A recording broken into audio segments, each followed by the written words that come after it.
kota sampai ke kecamatan bahkan sampai ke desa-desa gitu. Mengapa? Karena banyak atlet-atlet kita zaman itu, ya zaman-zaman dulu, ya kalau kita lihat ada Rudi Hartono, bahkan di Maluku ini ada Elias Pikal, Wem Gomis. Ini kemudian kalau mereka itu diketahui kehadirannya atau keberadaannya itu oleh pemerintah daerah setempat, entah itu adanya di apakah itu di provinsi atau kemudian di kabupaten kota maupun di kecamatan sampai ke desa-desa, seyogianya mereka harus melaporkan dan bukan cuma sekedar melaporkan tetapi mengusulkan entah itu ke pemerintah kecamatan maupun kabupaten kota, provinsi maupun sampai ke tingkat nasional untuk mereka itu bisa diberikan penghargaan sesuai dengan ketentuan peraturan perundang-undangan yang ada gitu. Tetapi kalau kemudian kita abaikan itu, pemerintah desa tidak peduli, kecamatan tidak peduli, kemudian organisasi keolahragaan. Karena organisasi keolahragaan ini kalau di pusat kita lihat Pak Wia, di pusat itu ada KOI dan KONI gitu. Jadi di bawah KONI itu, keanggotaan KONI itu kan ada 3 tuh. Ada induk organisasi cabang olahraga, ada badan keolahragaan fungsional, dan kemudian ada KONI provinsi. Itu keanggotaan di KONI pusat. Di provinsi keanggotaannya sama, induk organisasi cabang olahraga di provinsi, kemudian badan keolahragaan fungsional, dan termasuk KONI kabupaten kota gitu. Di KONI kabupaten kota pun begitu. Bahkan sampai terakhir adalah koordinator kecamatan, karena KONI itu tidak ada di kecamatan, tapi yang ada adalah koordinator kecamatan. Nah, ini tanggung jawab mereka untuk menginventarisir, karena kalau kita berharap ke lembaga-lembaga lain, ini agak susah.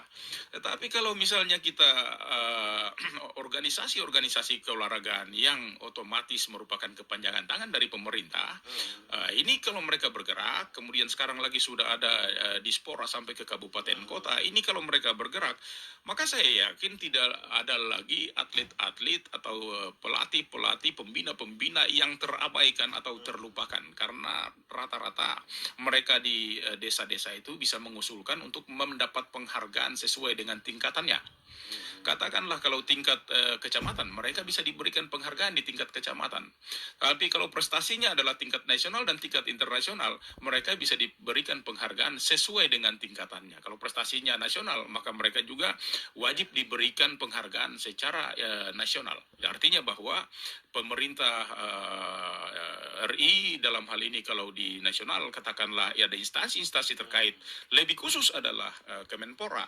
Mereka bertanggung jawab terhadap atlet-atlet dan pelaku-pelaku olahraga.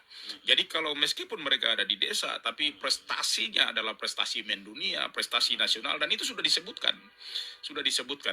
Kalau misalnya mereka berprestasi secara apakah itu daerah, nasional maupun internasional, maka mereka itu akan diberikan penghargaan sesuai dengan tingkatannya, dan besaran-besarannya itu sebenarnya sudah ada di dalam Perpres.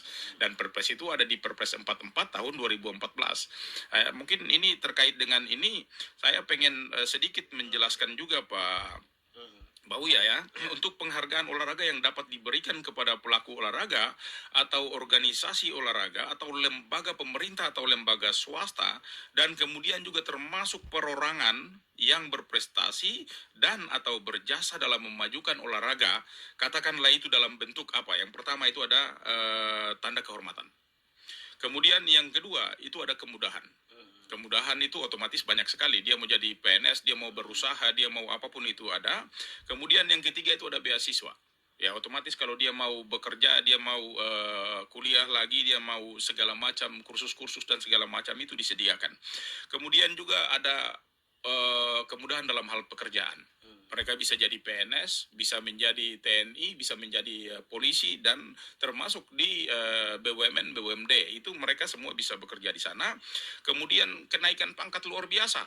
Jadi kalau baik itu TNI, Polri, maupun kemudian PNS, mereka berprestasi dengan ada aturan-aturan yang mengikat tentang itu, maka mereka akan diberikan pangkat kenaikan pangkat luar biasa setingkat di atas itu.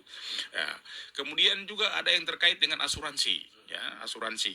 Kemudian juga kewarganegaraan, bahkan warga negara asing yang kemudian membela Indonesia, mereka berlatih di sini, mereka melatih di sini, itu semua memiliki hak untuk memperoleh penghargaan-penghargaan itu, terutama untuk kewarganegaraan. Kemudian juga ada warga kehormatan. Ya, jadi warga kehormatan bagi mereka-mereka yang meskipun bukan warga negara tetapi mereka mempunyai kontribusi dalam hal keolahragaan, maka mereka juga bisa mendapatkan penghargaan-penghargaan itu. Kemudian juga jaminan hari tua. Jadi jaminan hari tua, dan itu waktu saya di KONI sudah saya lakukan itu. Saya tidak tahu kalau sampai sekarang ya.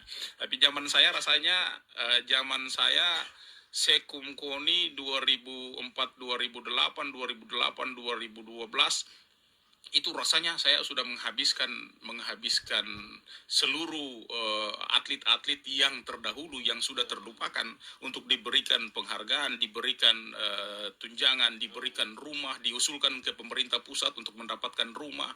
Katakanlah seperti Wem Gomis itu, ada juga yang Pak Stef Mainaki, ada Yohanis Sopakua, dan masih banyak lagi mereka-mereka yang berjasa dalam hal itu.